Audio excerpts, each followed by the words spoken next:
The internet has given us access to more music than ever before. Some artists are beloved. Santa Claus is coming to town. Like it. Some, not so much. That was incel Christmas, I swear to God. But now there is a place to separate the garbage from the good, the alluring from the ordinary. It's no crazier than your grandmother being murdered by a reindeer, right? The things your ears may not be ready to hear. It is very bizarre. It's baffling.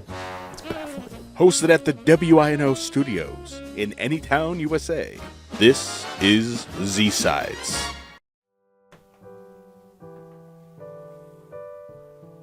Hey, Zach, you mind pulling me a little bit more of the old Christmas cheer out of the drawer there? Oh yeah. Sure this is the right drawer? Yeah? No, behind the gun. Oh. So Pat, it's Christmas time. Why are you so sad? You wanna know why? Every Christmas, I'm stuck here in the booth, filling in for people that get to spend Christmas with their families. It starts to drag on you after a while. You know, that is pretty messed up. You work hard sometimes. You shouldn't have had to spend the last 20 Christmases working at the station. How old do you think I am? Hello caller, you're on the air with WINO, the Midnight Happy Hour, and our Christmas special. What can we play for you? Oh. Okay. All right. You're never gonna believe who that was. The ghost of Christmas past calling to teach me the true meaning of Christmas. No, we can't have two ghost specials in a row. It was the boss. He said that they're not gonna pay the delivery fee for the Chinese food that they got us. We have to go pick it up. That's just great. The one good thing about working the holidays, and they messed that up too. Hey, are you sure you're good to go get this? I mean, you've been hitting the nog pretty hard. I'll just walk. It's only a couple blocks. All right.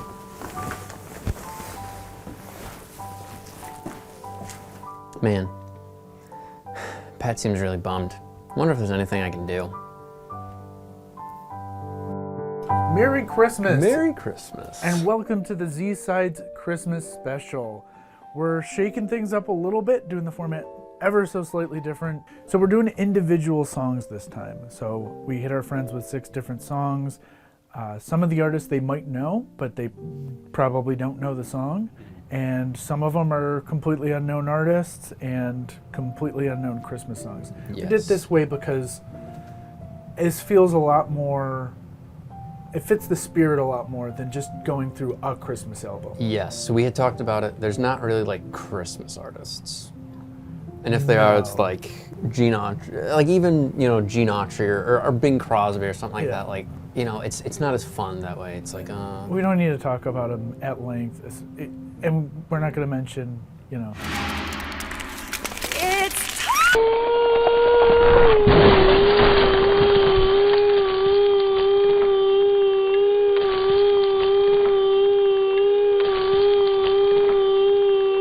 We're not going to talk about Christmas songs you know, because that's Yes. not fun. You already know those ones. yeah. Specifically with Christmas music, one of the things that we talked about is that there's like a collective canon Right. that everyone knows that gets played on the radio, and that's it. And there's very little new stuff coming into that. But there is a lot of Christmas music. And some of it's really fun and really bizarre. I'm a collector of a lot of Christmas stuff. Like all this tapes and stuff are up here. I like finding new stuff. The first song that we hit everybody with was A Christmas Duel by Cyndi Lauper and the Hives. Okay. It feels like something you'd walk down the stairs on Christmas morning to. I bought no gift this year, and I slept with your sister. No way, what?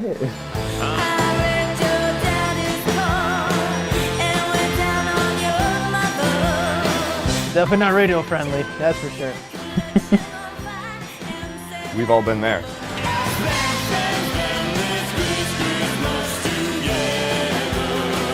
This is a fun song. Yeah, I can see why this one's not in the canon. I guess. Yeah, I mean, it'd be funny to play this at a Christmas party at work because everyone would be really thrown off, but it's also kind of a jam. Even though we rebel, we'll cover the field. This is wild. I hate how good it is. It's actually like fun. It's all fine by me, and who the f anyone wants to. This is funny. Like, they're doing a good job of capturing the Christmas spirit with having an affair with one sibling, and it's a crossover I wasn't sure that I needed until this moment right now. Jesus Christ. That was probably, like, honestly, that is probably, someone's probably lived that Christmas. Those are the two worst people you know ruining their child's Christmas. That's insane. That's too much eggnog. What's more important than family? Not a lot of Christmas songs with F-bombs. That's something I think we should work on. Wow.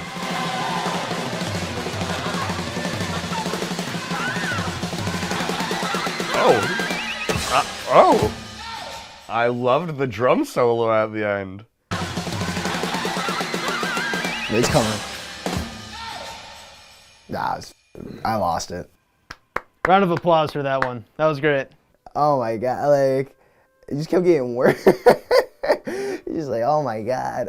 I like kind of the storytelling between both of the singers, you know, oh, you know, I fucked your mom, oh, I fucked your dad, like, oh, and then it's like this, you know, constant beef, but then they decide to, you know, in this great spirit of Christmas, they decide to spend Christmas together and enjoy, you know, our Lord and Savior's birthday. So that's probably why I haven't heard it before, but I'm happy that I did. That was a good song. I feel like Christmas always has this, like, overall positive connotation, and they're absolutely they're utilizing that, and they're playing on it with obviously like something as serious as an affair, and it works really well. Like, it's a lot of fun. It definitely, you know, has that Christmas sound. It utilized a lot of the bells is probably what gave it away. That is like tried and true, like a Christmas song, and I think it plays into it well, that instead of like trying to do something different, you play into it more, and then that's how everyone gets caught off guard by the first couple lines. I think you could find playlists in which it slots into very, very easily, and like you almost wouldn't notice unless you're paying very close attention. Like, it's no crazier than your grandmother being murdered by a reindeer, right? So now we're gonna play a little game where you're gonna guess how popular the song is. So I'm gonna give you like a window. Okay. For context, All I Want for Christmas, right? Mariah Carey has 1.8 billion streams. Yes. John Lennon, Happy Christmas, War is Over, 572 million. That's a big jump. Are you familiar with Dominic the Italian Christmas Donkey? Of course. I actually performed it in 2nd grade. Amazing. 54 million. Yeah. And then if you know the song The Christmas Shoes, yeah, it's a really terrible country Christmas song. That has about 13 million streams. All of those I've heard played on the radio. Those are your benchmarks. Yeah. This song has between 1 million and 10 million streams. Okay, wow. So that's a bigger range than I expected. I'm gonna go low and say like 4 million. I'm gonna go with 2.2 million streams. We'll go a modest 7, within like 7.5. Yeah, it currently has 7.7 million I was streams. gonna go with, oh damn. It's like such a well executed, just Christmas riff. So okay, that's doing it. Seven's good. That is incredible. And honestly, well deserved. This song needs to be a Lifetime original Christmas movie. Yeah. They do everything else. Why not this? It's a great song. Yes. And it's a great story. Like, the story definitely sets it apart and catches your ear, but then the song comes in and really, you know, supports. It's like it's holding everything up. This is one of the most Christmassy sounding songs that we did. Yes. Yeah.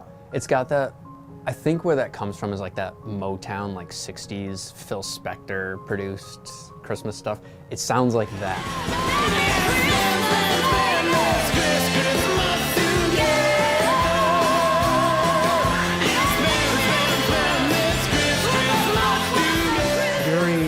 Very fun pop rockish energy. Cyndi Lauper's great. not a collaboration I ever expected to see. Both too big for the show traditionally, right? The Hives are a Swedish rock band. They're awesome. And then Cyndi Lauper, everybody knows her, of course, from the song "The Goonies Are Good Enough" from the Goonies soundtrack. Zach, And nothing else. There might be another one. You know, like maybe a more popular song. that What are you people talking don't- about? She did the Goonies soundtrack. I thought that's how everyone knew her. She also did the Christmas Duel with the Hives. That's true. Do you have any idea how that happened? So basically, the lead singer, whose name I'm gonna butcher, Pelle Almqvist, they're Swedish. He says that they came up with the song, just being the Hives, and they wanted to make it a duet, and they'd always wanted to do a duet with Cyndi Lauper. So they reached out to her, and she said yes. That's the most straightforward, boring answer could possibly Right, be. right. But it's also completely nonsensical still. Yes. It's still very Mad Libsy. Like, it still very much feels like, okay, the Hives wrote a Christmas song about cheating and wanted to do a duet with Cyndi Lauper. The song is awesome. It's just got, old school vibes. It's like super over the top. It's got all the, the jingle bells and all that stuff. As you said, the performances are amazing. I think the only thing holding this one back from being for, I would say, any Christmas playlist is the content.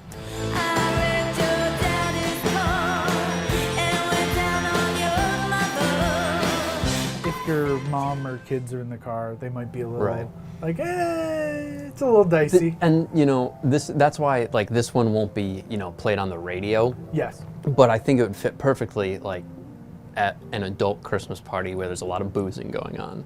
Oh yeah, a few cups of spiked eggnog in, and you're pre-gamed for the song. Some cinnamon schnapps, and you're good. All right, moving on. TV Christmas by D.I.D. D.I.D. stands for Dog is Dead. It's apparently a reference to something. It's a weird name, but it's a good song.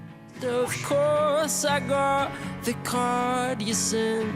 I ripped it up. Okay. You said I've been a narcissistic piece of and now I've made my bed. That was funny.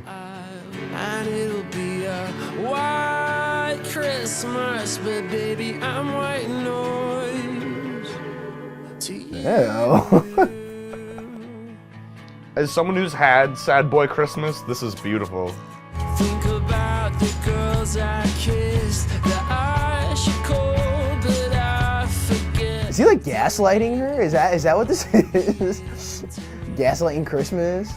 I try not to make comparisons, but wow, am I feeling Coldplay from this so hard.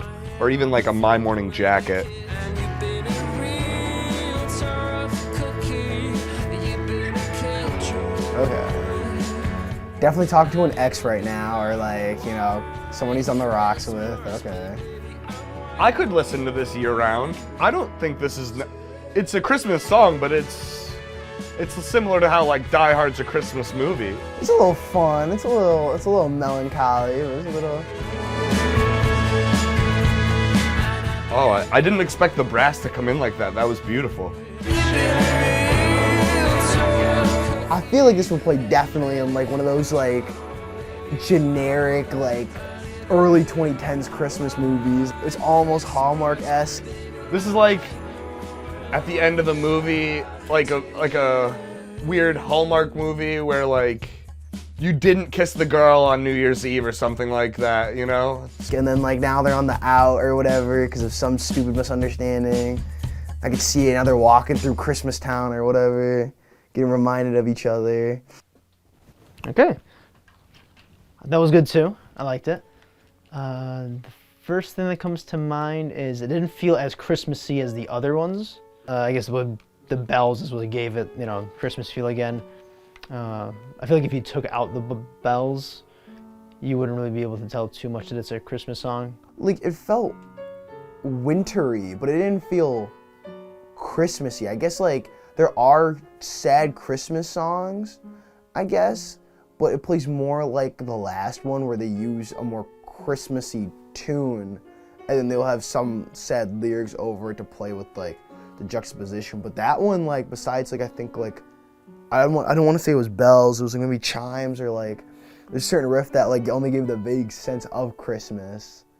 At times, it almost felt like the melody and the lyrics were touching on something so deep that I don't want to like diss the song, but it's almost a shame it was a Christmas song, because I would really enjoy listening to something like that. The sentiment of like looking back on having a hard year and, you know, kind of getting in those emotions of maybe things didn't work out with that person, or you got let go from work, or just, you know, anyone who's going through a rough patch and kind of, you know, with seasonal depression, it does a good job of like tapping into some of those sadder moments, somber moments we have maybe around the holiday season. It was a lot more chill. I also see why that you know, probably doesn't get radio play. It's not too jeery. It's more of a kind of a little sadder song, but I liked it. That was incel Christmas, I swear to God. Like, he was just like, oh, you've been one tough cookie, but I've been like a good boy. Like, the gaslighting goes kind of crazy a little bit. He's no offense to any Dog Is Dead fans, no. Or if they watch this somehow, no. You're looking at one of them. So. Oh, no.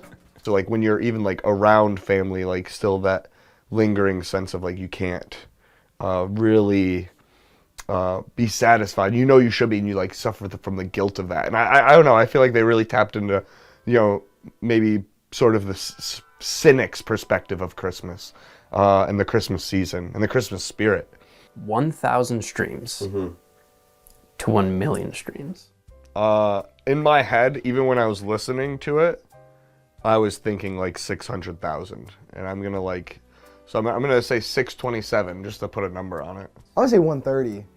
I'm gonna say like 1 million. It has 108,000. Wow, no way.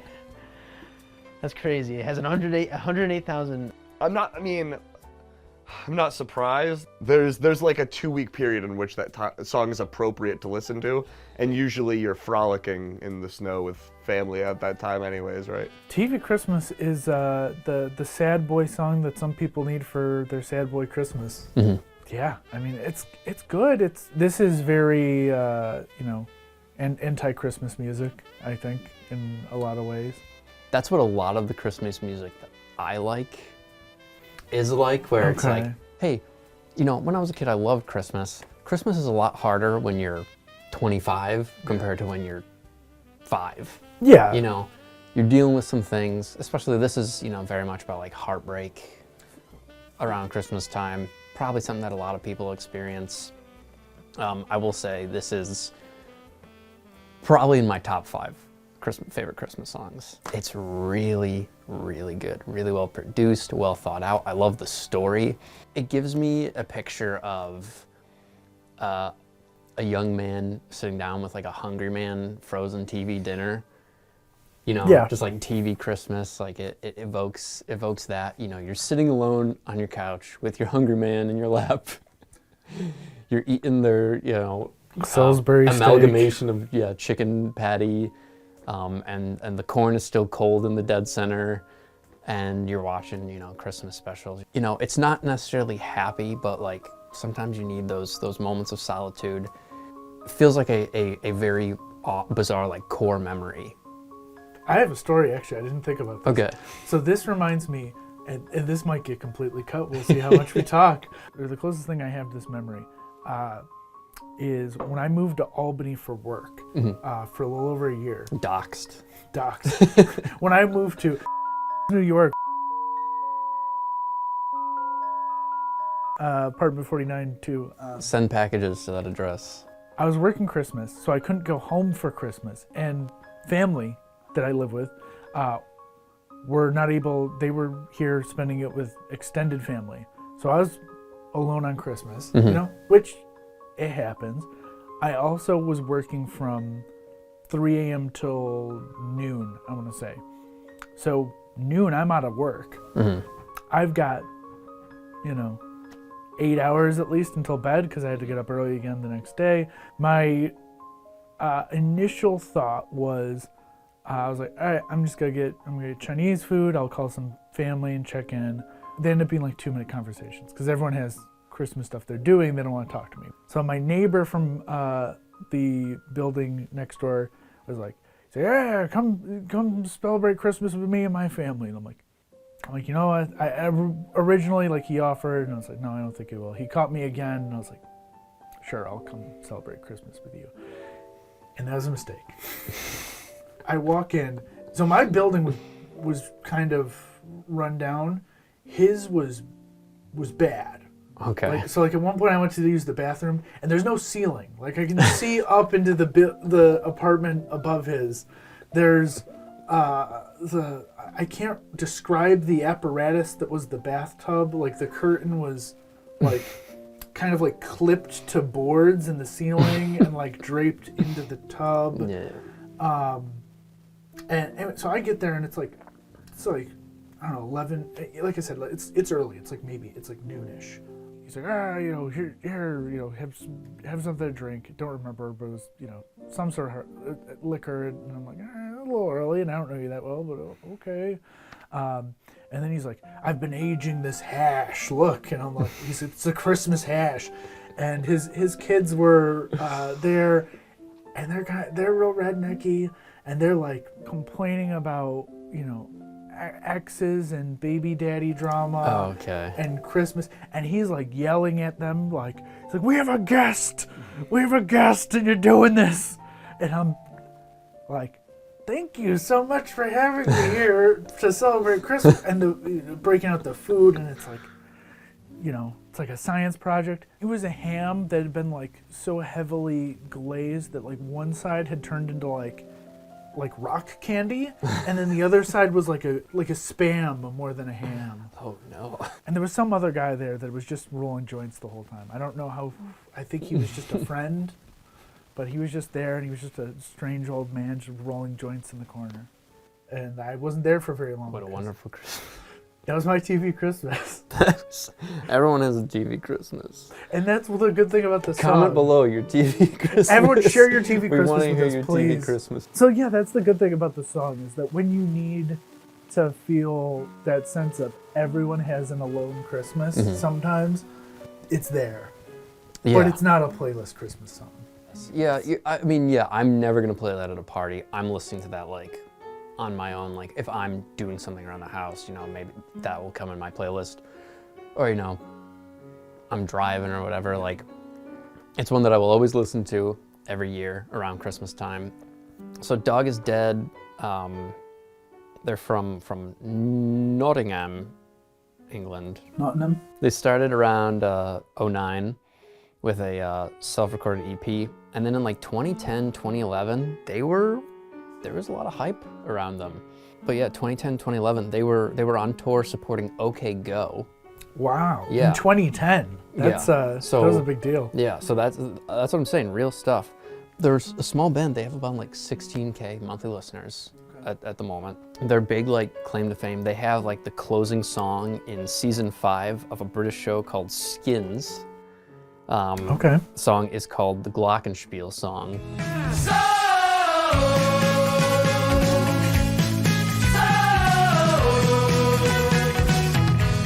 And then that's 2010, 2011.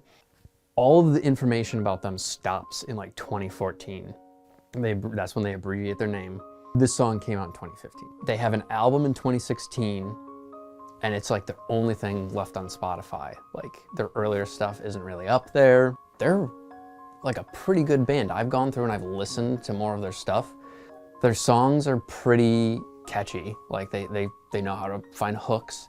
Their playing is really good. Production is good. They hit a wall at some point, apparently. I mean, look, it happens. It does, yeah. Everything they do, it's very like British, like tongue-in-cheek. Everything's a little bit depressing, but a little bit goofy at the same time. Like, there's a line in TV Christmas where it's like, been a narcissistic pizza, and they jingle the bells. And like, that's funny, There's like a genuine message behind it, but they're not laying it on too thick and just making you like they didn't call it like, I'm putting a gun to my head this Christmas. A bit too much. Yeah. they're doing it with a little bit of fun in there, and that's kind of their style. We'll play another song by them I like is Fast Food. All we do means nothing, nothing now. And I can keep my head up. You know, they were like popular, like they, you know, have their mark. They're at the end of that TV show, you know, forever. Anybody who watched that show will hear their, you know, that song. They've made a mark, but I guess they just couldn't pick up momentum. I didn't figure out exactly why that is. So this next one, the only context I'm gonna give you. Do you know what I mean if I say 8675309? I know the jingle. Yep. I can't tell you much more though. No. Okay. Okay, yeah. Kind of Blink. All right, a little Blink. One of these two. Oh no, I was completely wrong about that one. All right, never mind. The riff kind of gave it, and I never mind. I was off. No way. It's I feel like I may or may not have heard this before, but You better not pout, I'm telling you why. This is something my dad would play. It's one of those things that works too well, like DMX and Miley Cyrus. oh, okay, this is funny. Okay. Watching you fall when I spring in summer. Wait, what? Wait, what? Okay. This is funny. This is funny. You could play this at any Christmas party and I think people would enjoy it, be singing along to it. Santa Claus is coming to town. That's good. Okay. It's coming to town. Okay. Like, was this like a gig, or did they really want to make? This is crazy.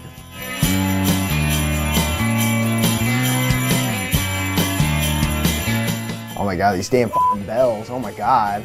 It's like, I have to appreciate that they just went for it. They're just like, okay, like they're at least leaning into it. What is Santa's area code anyway?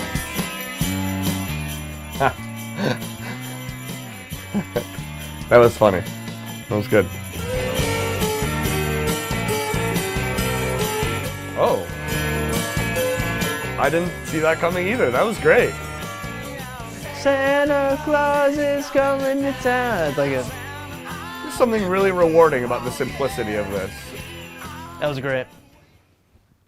Okay, I wasn't expecting that, but that was really pleasant surprise. I liked it. Like, what, like, genre would you call, like kind of like, Smash Mouth, like, kind of, sort of, like, it was kind of like, how would you describe those guys' energy? This would be so fun at, like, a live show of theirs in the Christmas season. Like, that would be such a blast. Like, it just feels like an instant classic in that moment, right? I at least appreciate they went for it. But that one felt like they were almost trying to make, like, something that was going to be played in an apartment store. Like, that's, like almost, yeah, that's it, yeah, but, like, and, like, the bell, oh my god, dude, fucking, like, just, like, the same, like, riff with that bell, like. It feels so of its time period, too. Like, it feels like it really blends in with exactly when all of that other music was coming out, right? So what time period is that like? I don't know, for me, maybe like late 80s. This is by an artist named Tommy Tutone. Okay. In 1981, they had a hit song that went to number 4 on the charts called Jenny 8675309. Okay. What you just heard was released in 2005. Wow. So I think they were a little late to the game on that one. Oh my god. So they were just like, hey, like, it. They're like, well, that one made number 4, so let's do it again. Oh, okay. You know, you go on the internet, you can find interpolations of so many different songs. So I'm honestly not surprised that someone made a, 8675309 Santa, Christmas version. So it's made by the original artist. It's made by the original. Oh wait, made by the original artist. He made it. Tommy Tutone, who made the original song, recorded the Santa Jenny version in 2005. Wow. Okay. So it's not just some random guy. Because that's something you would see, like, you would think Weird Al would do. And that's something like Weird Al Yankovic would do. But props on him, to Tommy Tutone, for making a parody of his own song. Why do you think they decided to release that song 25 years later? God, probably corporate greed. You know, everyone's doing Christmas albums. It's 2005, you know? Jim Carrey just came out with the Grinch. Things are popping off. Maybe that's just my jaded perspective. I don't know. He could have needed, I don't know, he could have done it for fun. He could have needed money.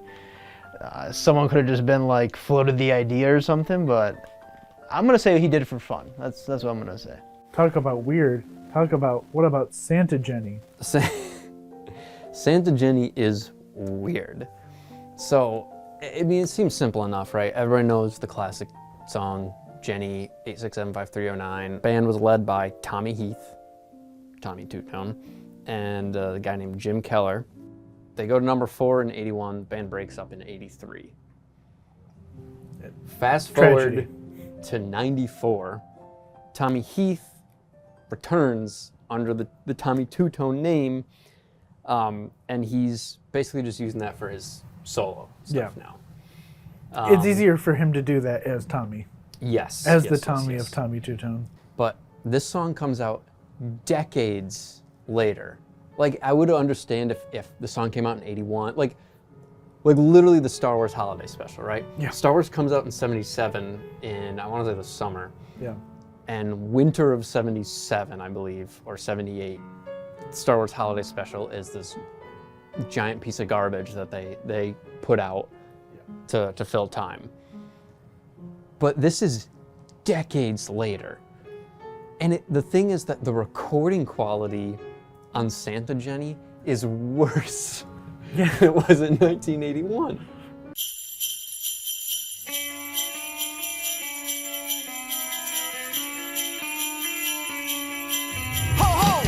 The logical way of like to really cash grab would have been like the next year. Yes. The second level is like a decade later you're struggling, you put out Santa Jenny, you wake in some money. You put out, I mean, this is more common now, but you put out a 25th anniversary of the album, and we made a new song, Santa Jenny. That too. That one works. Random year, decades later, doesn't. I don't know. I mean, no one probably knows it exists. The band belongs to a label called Full Entertainment Music, which is a dead end. I found a LinkedIn page for the guy who says he owns Full Entertainment, based out of Florida. No profile picture, nothing besides name, position, owner of Full Entertainment Music. I found the Full Entertainment Music, like, their greatest hits playlist, and it is just a bunch of, it's like rock bands who are, it's like your local rock band, right? Yeah. None of them are bad per se, but none of them are Tommy Tutone. I don't know why no one would jump at it. Like, there have to be labels Right. that would just be like, yeah, we'll re-record Tommy Tutone's Jenny's number. Because you can push it out if you have the channels of distribution, you can push it out. Because you could also, the other thing about it is that whoever, like the reason that this one does not work for me is because it's just, the concept is goofy to begin with, right? Yeah. Which would make it silly. Yeah. But the execution is so poor that it makes it comical. Santa Claus is coming to town. Santa Claus is coming to town. I mean, it's basically just 8675309, but with deafening sleigh bells over They're it. so loud. And his vocals are not good. So his vocals are like you said, they're pretty rough. Mm. I didn't realize it was actually Tommy of Tommy Tutone when you sent it to me, because I just was going through your list of Christmas music, and I'm like, that's a weird parody of 8675309. Took me until I looked at it and went, oh, this isn't a parody. This is a re-recording by the band. Yeah. That would make more sense if some random guy on YouTube in 2009 made this. That's what it sounds like.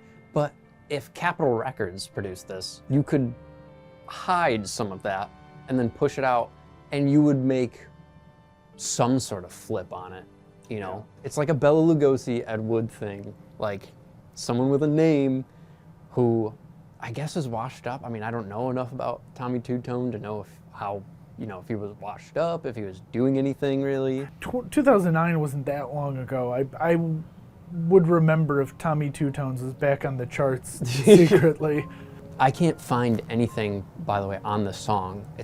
It's like they didn't even try to promote it. They had no promotion.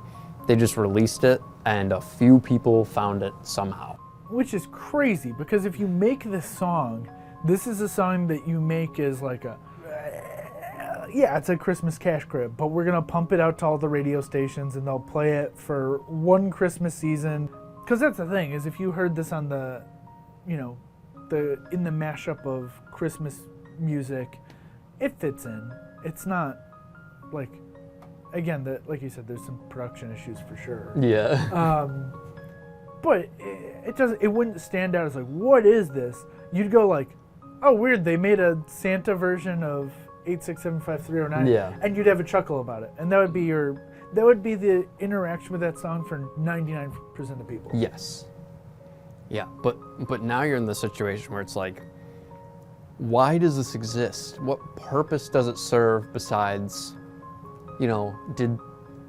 was somebody really passionate about we just have to make a Christmas version of 8675309? Because if it was a cash grab, like truly a cash grab, which it seems like a cash grab. You have to then try to grab the cash. Yeah, there's no cash. You can't, rob a bank that's been shut down, right? You're counting cards at your nephew's poker game. It doesn't make sense. No, it is very bizarre. It's baffling. Between 100,000 and 100 million streams. I'm gonna say between 5 and 6, 100,000.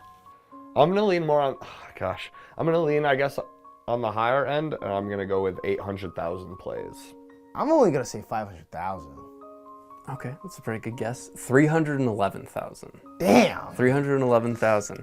Yeah, I'm overshooting these. And to contrast, the original song has 101 million. Yeah. So a lot less on people streams. know That's this not version. including everything that they played back in exactly. 86. So And not including anything on YouTube. yeah, on YouTube. Okay, wow. Yeah, that makes sense. Okay, I'm not surprised by 300,000. I'm more surprised that he actually made that song. I know what I'll do. I think Pat just needs the perfect Christmas gift to cheer himself up.